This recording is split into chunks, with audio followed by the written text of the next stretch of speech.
Let's quickly talk about that Bears game though. It's probably the game that had caused a lot of, I guess, quote unquote controversy afterwards. I mean, just because some of the mean things are being said to the Bears kicker, but The ball was tipped. It was ball tipped. was It was tipped. Blame the officially ruled a line. block. It It was- officially ruled a Blame your block. blockers. Don't blame the kicker. Don't blame the kicker. Hey, Blame the blockers. everyone Look at wants to this. blame the kicker. You even Everyone see wanted like to blame it kind of because I feel like that's why the entire team looked very shocked. Yeah, I mean, they were just shocked. They didn't even know what to say. Priceless face. I don't even know what I was. Yeah, When I was that's watching what the it is. game, I was just like, "Oh my god, I can't believe this happened!" And they were showing the clips of, all the times that the kicker hit the pole, and like the amount of times that he hit it. Like you would think that it's not possible. Like the probability is so slim that would happen over and over and over again.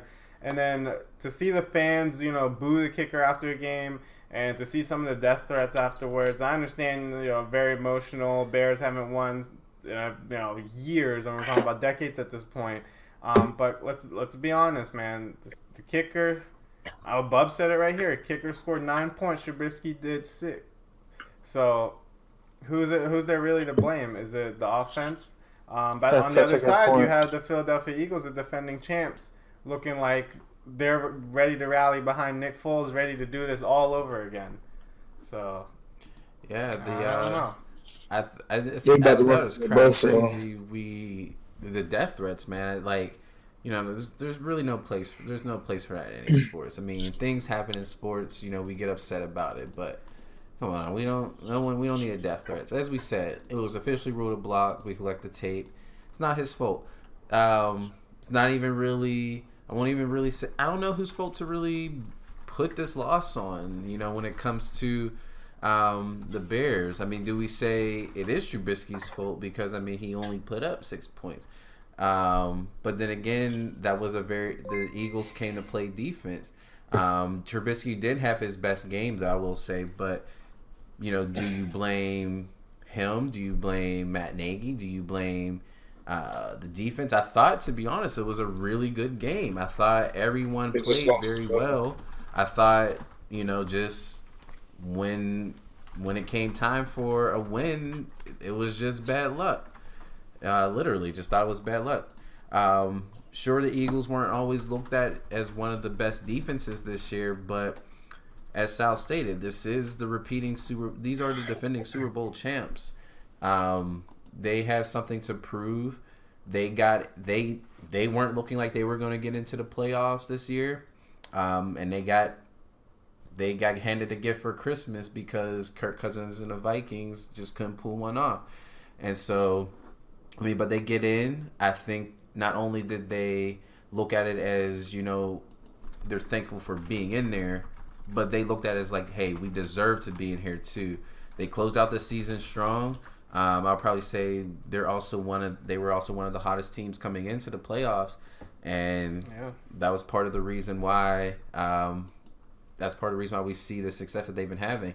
Also, let's talk about Nick Foles again. I mean, this is Story. This is a crazy story. I mean, we're looking at a guy who went from 27-2, making starter money.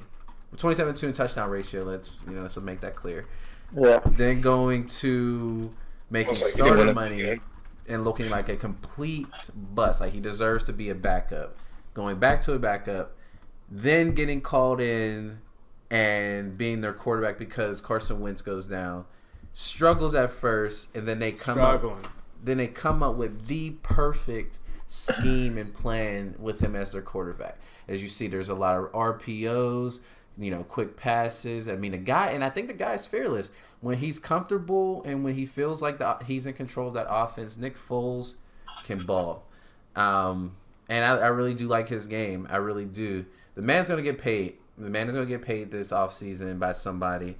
It might be somewhere on the lines of like a Case Keenum type of deal, maybe 2-3 years of a contract, because they're going to look at him as a stopgap because of that history. But the man deserves to be paid. He made smart throws made smart decisions out there the entire night against a very strong Chicago defense. The best defense in football when we look at a total package. I know stats may not always say, but like when we look at total package, you have arguably the best, but if not, you have arguably the best or one of the best pass rushers in Khalil Mack. The dude is a game changer. You have a young stud at linebacker in Roquan Smith. Leonard Floyd, Danny Trevathan, all those guys in that front seven. Akeem Hicks. Then you look at that secondary. I know they were without Bryce Callahan, which I think hurt them a lot, especially on that Golden Tate go-ahead touchdown from Dude, no Eddie Jackson too. That would have been a different game with Eddie Jackson. Not having Eddie Jackson really hurt them. It's their second best player. But you still got to show up to play, and I think they still kept the game really close. I mean, like I said, that defense is deep and it's a really strong defense, and I don't really think there was really anyone to blame. It was just smart decisions by Nick Foles. Great game plan by both coaches. It was just one mishap, if you really ask me.